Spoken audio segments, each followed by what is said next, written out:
Welcome to Milestone Moments, the show where we explore the journeys that lead to success.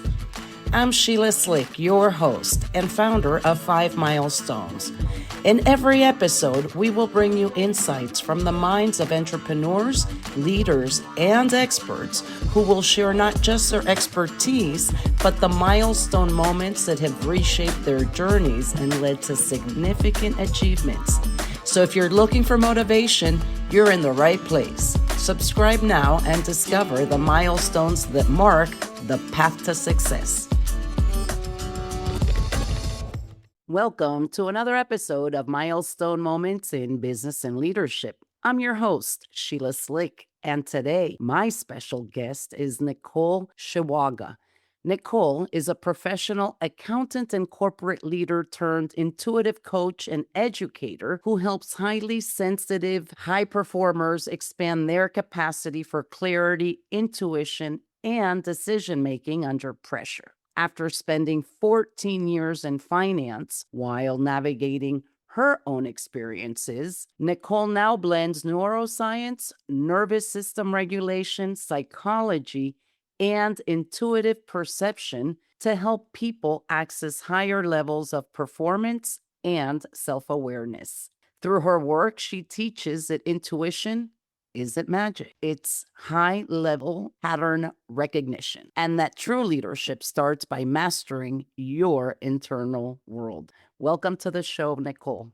Thank you so much for having me. I'm excited to be here. You spent 14 years in corporate finance, and now you're doing something completely different. You're coaching high performers on intuition and clarity. What brought you from one world to the other? Well, I woke up one day and I saw those happy people over there, and I thought, I don't want to hate them anymore. I want to be one of them. And I think really I spent my whole life living, trying to figure out who the world wanted me to be. And I never bothered to ask myself who I wanted to be. And that led to such immense suffering. Like my life was so uncomfortable for me that I got to a point where I just had to do something different. Like I had to figure out a new way to be. And from there, I just dove into deep self exploration and healing. I continue to explore every form of healing and personal development work that I can get access to. And I made a commitment to become ruthlessly honest with myself.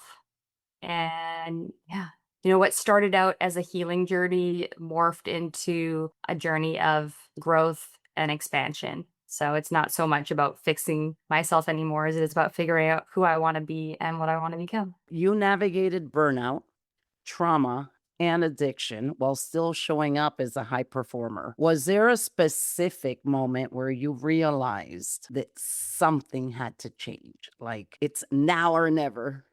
Yeah, I there was two of those moments. The first one was rock bottom of my opiate addiction. I had got hooked on Oxycontin, it's a prescription painkiller, and I was using that daily for about 2 years. And then towards the end of it, I started mixing it with cocaine. When you use opiates, your body gets so used to them that they stop working. So I was just doing anything to sort of try and stay regulated. And I was working full time at that time, and I was a new mother. And yeah, I just got to the point where I had to make a choice if I was going to change my life or die. Like I didn't want to be alive anymore. So that was the first big moment in my life where I was like, okay, I gotta figure this out. I have to do something different. I had a daughter to live for. I didn't want to die. I didn't want to be on the streets.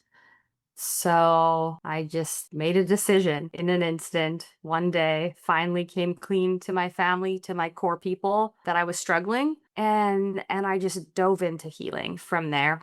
And I did a lot of work and I got clean, and I was about 5 years in, and I had created this life that looked so beautiful on the outside. I had a partner and a big fancy house and businesses. From the outside, it looked like the perfect family, but every day I was waking up just questioning the purpose of this miserable human existence. I was so unhappy with myself still, and I had done so much work to try and figure out what was wrong with me. And then I finally sort of it just clicked, and I realized that I was trying to live my life based on everybody else's expectations of me, and I had never bothered to even consider what my own needs or wants or desires were or who I wanted to be. So that was the second moment. I ended up ending my long-term relationship, and 24 hours later, I had a very spiritual experience, this Kundalini experience, like being struck by lightning, full body orgasmic experience. And from there was like I woke up in a whole different world the next day. It was like all of a sudden I could see the beauty in the world that I had never seen before. I'd grown up on Vancouver Island for my entire life, and I guess just took it for granted. And all of a sudden, I was seeing like trees and plants in the ocean in a whole new way. And yeah, it was sort of rapid expansion and self exploration from there. A lot of learning really difficult lessons and understanding my own patterns really quickly. Going back to before you made the decision to become an accountant, what led you to become the accountant? Was it the career that perhaps wasn't aligned looking back? Was it the ambition to be able to work and have that life that from the outside looks beautiful? Looking back, what do you think was part of the issue that led you to that? Like if you were to go back in time, could you Yep. identify where you would have done something differently if you had the chance? Okay, well, I will say, I don't know if I would do any of it differently, although, like, as painful as it was, I think it all served a purpose. But I became an accountant. It's really funny, actually. I was in grade 12 and I was in career and personal planning class, and we had this assignment to figure out what we wanted to do when we graduated from high school, figure out what kind of schooling you needed to do to get that job, and then write a report on it. And in that process, we did an aptitude test. So, you answer a bunch of questions and they give you a bunch of potential careers that you'd be good at. And accounting was one of them. It was a good fit for me at the time. I felt like that was the right choice because I grew up in a family with a lot of financial insecurity, and I knew that I did not have financial literacy. I wasn't going to get those skills at home, so I had to figure out how to teach myself those skills. And then the money that accountants made seemed like good money. Like, okay, I can have a six-figure career. That's great. And yeah, it was just like this piece of paper told me that I'd be good at it. I had no idea what I liked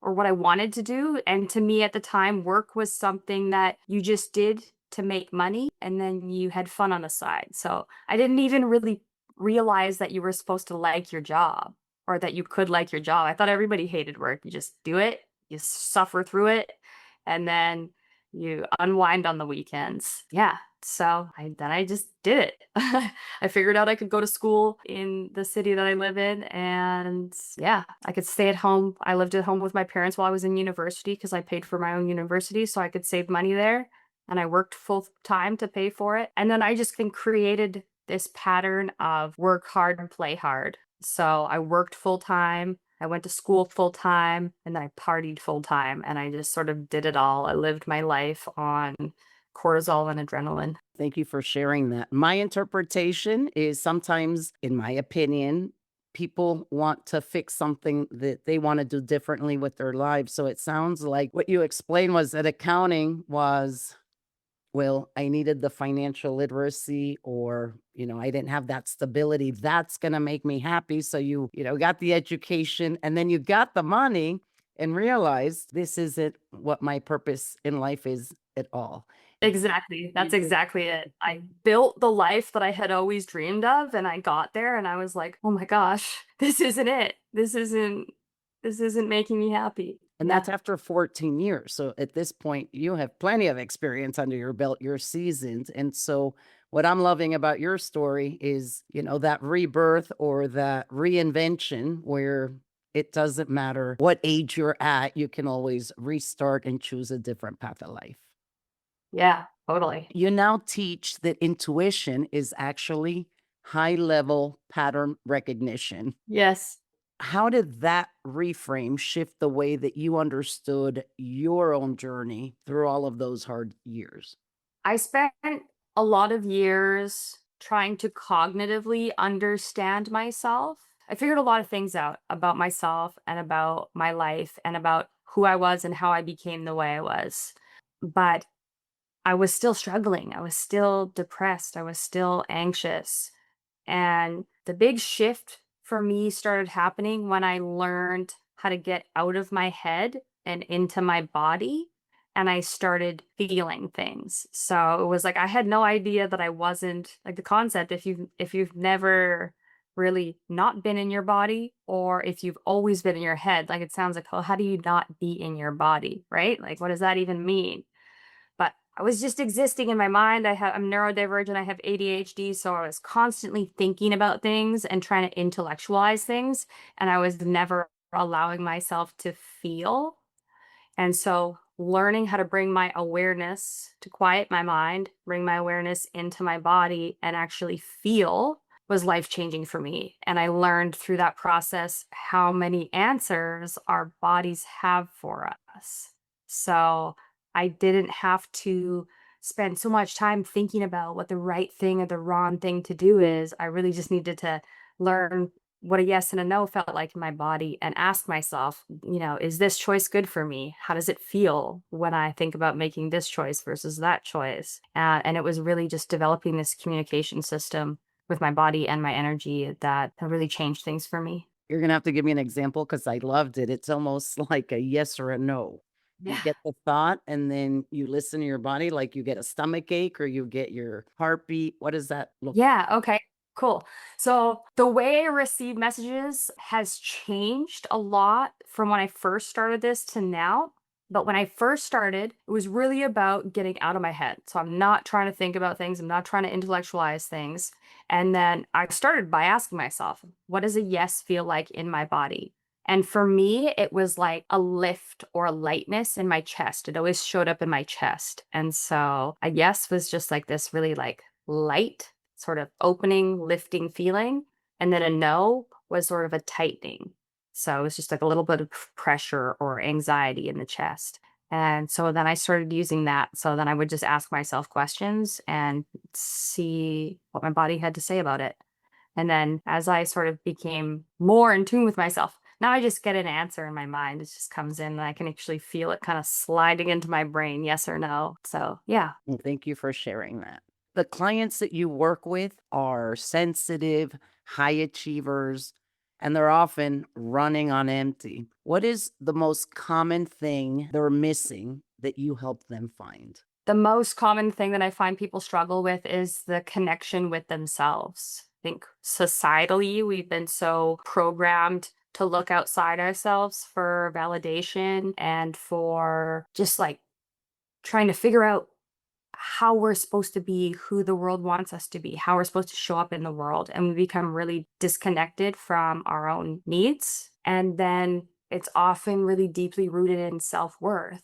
So when you lack self worth, you are trying to prove to the world that you're good enough by doing, by achieving, by overworking and overcompensating for things. So overgiving is a big one for people. And so, yeah, I help people reconnect with themselves. I help them learn how to quiet their mind, how to come into their bodies, and how to find a path that feels aligned for them in their heart rather than what they consciously think is the right path. So, of the people that you've helped, are they career related? Are they perhaps personal or family related? I do have like a special connection with people that are high achieving in their career, overworkers. I think just because I was one of them, I did that. I was, obsessed with success and achievement and getting more and status, feeling important. I thought that that's what was gonna bring fulfillment, and then I found that it wasn't, and I see that in other people, and I love to help them shift out of that. But I do help people in all areas of life, and the reality is this type of work has to involve all areas of life. Like, once you start if you really wanna find yourself and become the truest version of yourself, it requires healing on all levels. So it ends up being about relationships and career and emotional regulation and sort of just the whole holistic approach to living your best life. After that transformation, after working with you and achieving that, what do they normally do? Often they start shifting their priorities, I would say, and stop giving so much to everyone else around them without giving to themselves first. So, really, they leave with a deeper sense of clarity for who they are and their purpose in life, and they find balance. I think this is the best way to put it. Some people wanna start a new career, and some people just find with the appropriate tools, they can regulate their nervous system and be totally happy in the career that they're in.